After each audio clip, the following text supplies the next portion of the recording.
Look at that. Look at this guy's coming in hot. Who's gonna get it first? Oh, this guy wants it. This guy wants it. Okay, lift it slowly. Look at that. What the?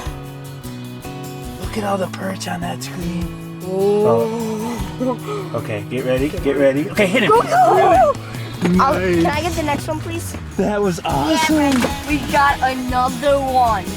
Keep reeling. Isn't that 3 in a minute? Whoa. 3 in a minute, let's go.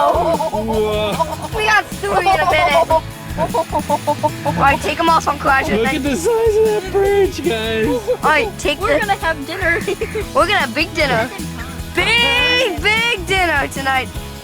This sucker. Okay, here's what we're catching them on. Tungsten and a little microplastic from the Deadly Dozen. Yep. All right, let's drop it. We are in a tank of them. We've got them in the bag right here. Oh, he's looking at something. It's a little easier than it was in our pond, right? Go back, go back. Oh, he's looking at it. Okay, no, he's not hooked. He just kind of barely bit it. Where'd it go? So we don't want that. We want it to disappear, right? Yeah, we want the disc. There you go. Hit him. Really. Oh, we got him. Got him. Nice. I got that. That's Brendan's turn. Then it's Lily's turn. What do we got going on in here, people? We got Look big at that. suckers again. Yeah. Nice. Look at how many fish are on the screen. Okay, there's your bite. Almost. Grab it fully. Little see any fish? Slow. You got one look at this. Ready? Get ready.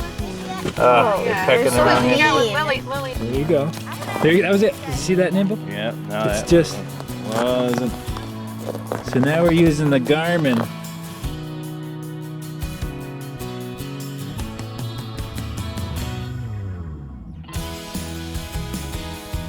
Doing the poor man's method here, but it is working on a micro bite. The nibbles are tiny. Oh, there he is, there he is. The nibbles are tiny, the perch are big. And we are having fun here. What do we got? What do we got? Oh yeah. Nice. And that's on a Garmin. Nice. It's not reeling in. Well, that's because it's a big fish, I think.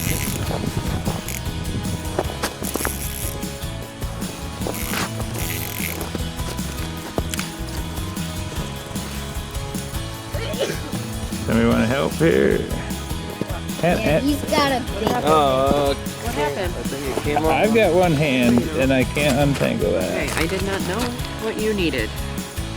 It's still there? It's Yeah. still there! Maybe. There we go. Alright. Hey, Is it a flaker? it's a big fish. something. What is that? Is it a? Hang on, that might be. Is that more than a perch? Oh jeez. Just keep fighting it. What is I it? don't see it. It's not coming up. Is that a perch? That's a huge. Whoa, it's not a perch. Oh. Somebody hold this camera. It's a bass. Okay. You got a bass. What? No, it's a pike. Look at that. A pike. Oh, Peter, a pike. Nice. Still can't break the line off him. 2 pound test line of tungsten. Brendan, there you go. Hold it, Brendan. Nice. You're like a wiggly kid. Oh, there's multiple. Oh, they're a bunch. Oh, they're lined right up. Roger, there's Okay, a get whole ready. bunch. That was a bite. Oh, there's a Hey, bunch. reel him, reel him. You got him. You got him. Steady Eddie. Go, Hannah, go, go, go. Keep reeling. Steady Eddie. Steady Eddie. Don't jerk. Nice. That's a good one. All right. Got him fish. Nice. These are beautiful perch. Is that huge? Whoa! Lily did this all on her own. Nice job, Lily Bob. Minimally. She mostly did it. Nice. Fish, Roger. They're so Stack. big. Hannah, look what I just caught. Okay, let's get you down there. Almost got that hook. Whoa, what do you got Vexilar there? out of the way. Yeah, That's good a thing beast. get it. Get it out of the way. Nice. We're finessing them. They're not biting? No. Whoa! Whoa. Hey guys, thanks for watching all those clips. I wanted to notice one thing there. We'll put it up on the side screen here. One of those times, one of those jigs was not a Rogers Riggs tungsten. I was fishing a bunch of different kids that day, and I was using this jig here. Notice the way that hangs, and notice the way it hung in this video here. You'll see when the jig is not hanging horizontally, when it's hanging like that, there's something really unnatural about that triggers the fish to not bite.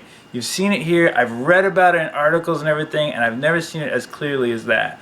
I mean, they were, if you worked it right with a horizontal jig, they were going to take it. With that thing, they were looking at it, confused. Maybe they bite the head of it, which is the worst thing because you feel that nibble and you lose the fish. Or they would just figure out that it's a jig, and I actually have seen them just jet off and reject it. So we're using tungstens and microplastics on a slow bite, but I really recommend these tungstens. The eye is oriented differently. You see the difference here? This guy is oriented with the eye kind of sideways, which is great. In the summer you can kick it along. In the winter, this eye is the other way.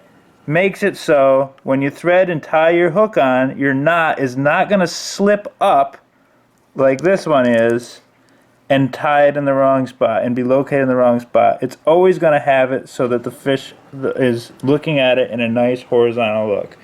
This is good. Clearly in this video it showed this kind of dangle like this will not catch anywhere near as much fish. I've heard it so dramatic as, you know, one guy's getting 20 fish out of a hole, the other guy's getting nothing. They switch holes and they're still, if this jig's like this and this jig's like this guy's catching nothing, this guy's catching them. Microplastics really seem to matter too. We were using just jigs with just a grub on it, nowhere near as good. There was something that added that natural, and on this heavily fished lake, I was using black tungsten and black microplastics to make things look as natural as possible. We sell here at Rogers Riggs the Deadly Dozen. It's a pack of 12 different 6 microplastics, 2 of each kind. Each one kind of fulfills a certain little look. These are glow in the dark, these are minnows, these are some sort of a red worm. And this was certainly working good lately. That's what we've been catching most of the fish on the last couple of weeks. Last year, these little pink things, there was a scud hit, and if you didn't have that pink thing on, you weren't catching anything. They're also scented, and I don't know how they figured this out, but they claim that perch have something like 3 times more ability to smell than a bloodhound dog. I think you can claim anything in science, because how do you prove that? But it certainly matters to trigger a bite. When you look at these fish, they're coming up and they're inspecting things. To trigger a bite, if you can affect their scent, that's how it works for me in a restaurant. If I smell it, I want it. There's scent impregnations in those plastics that I think trigger the fish. And I still tip it with 1 grub. You'll notice on another video, there was line spin going on. The jig was doing this kind of thing. That's because we're fishing in deep water using spinning reels without a swivel, and inevitably you're going to get a bunch of spin memory in your line, and that's not a natural look. They've been combating that a lot in the last couple of years with jig pulls that have the inline spool, so you're reeling straight on and straight off. Looks like a fly reel. I don't usually use those because I fish such depth that I just am used to my spinning reels. And with a fly rig or another type of setup that we normally use, a spinning reel is just superior. But in this condition where we were micro finessing those fish, an inline reel might have been a good idea. Another thing I'm really embarrassed about, when Peter caught that big fish, that was amazing. That was 2-pound test line, and I called it a pike. Well, first I called it a bass, then I called it a pike. Both were blatant lies that I regret terribly. That was a pickerel, pretty big one. That was a 24-inch pickerel. And I want to just note here, I just pulled this up on the internet, the difference between a pickerel, a chain pickerel, and a pike. The quickest way to tell is the eye. Look at the eye of a pickerel. It has that black line straight down below it. Pike doesn't. There's some other variations in the coloration, but that's what tricked me on that one. I just looked at the coloration and I thought that was a pike right off the bat. But when I looked at it a moment later, see, I memorized it saying the pickerel are the smallest in the pike family, and they're crying because they didn't get to be a pike or a muskellunge. And look for that black line. That'll tell you everything. Another thing I want to talk about is underwater camera. We have a blast, and we had a bunch of kids out there that day. And it's definitely, for a kid, it is more fun for them to catch one fish on the camera than to catch 5 fish just randomly out there freezing next to the hole. So what we set this thing up, the kids actually set the camera up themselves. The fish were just in a great shape. Water clarity was good. It was a bright middle of the day, lots of light, so it was a great show for the kids. There was one thing going on though. If you look, the best way to trigger a fish to bite is when they zoom in like you saw on that camera and then lift slowly your jig away from them. That puts them into something of a I've got to make a move mode. And eventually they'll hit a glass ceiling, I call it. A point where they're afraid to go any further because now they're more visible to a pike or a lake trout nearby. It's their happy point, and they're not going to go beyond that, or just at the edge of that. That's where you'll get the most hits. The problem with the camera is if you pull up that high, you come out of the screen, and no one wants to do that. So we keep fishing them just in their happy place where they get to spend a little bit too much time looking at the jig, and they can make their decision. But we were still catching them and having a great time. I also want to talk about Vexilar or a Garmin or any sort of a sonar system. I really, technically, I've started this whole effort to catch fish as a traditionalist, saying you don't need technology to catch fish. And you don't. My buddy Michael, who's in the last video from last week, outfishes me about 80% of the time. He is a chiropractor. He has incredible sense in his fingers. He's been fishing perch for years, and he's something of a genius. And he just works blindly his jig down and works fish on, and has some sort of a third sense where he can see those fish and feel the fish. And the neat thing about that is he's fully mobile. So he can fish a hole quickly, jump to the next hole, jump to the next hole, and that's one of his tricks to outfish. But not everybody's got that skill or has the time to hone that kind of skill. And for that, these sonar units are really handy. So the Vexilar is my dear and beloved friend. I have used this guy. I bought this thing used. This is a 13-year-old unit. It has never need any repairs besides the one time I smashed it on my porch by accident.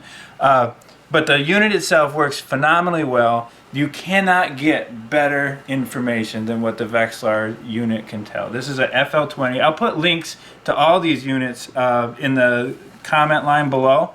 But the Vexilar is by far the finest unit they make. The FL-20, FL-18, 20, 28 all have a split screen, which allows you to see your lure from the top to the bottom. I'll do a video on just using these later. So you can see your lure all the way from the top to the bottom, and then it has another screen on the other side that's just a zoom of the bottom 6 feet. So you can start playing those fish and working them toward the jig. And then there's no more glass ceiling. You can pull and figure out where that happy point is and be catching fish after fish. The disadvantage to this is about a $500 unit. And if you're only going fishing a few times a year, it's a little bit crazy. This thing here, the Garmin that you saw Peter using, he was catching perch on it pretty steady, and he caught that big pickerel.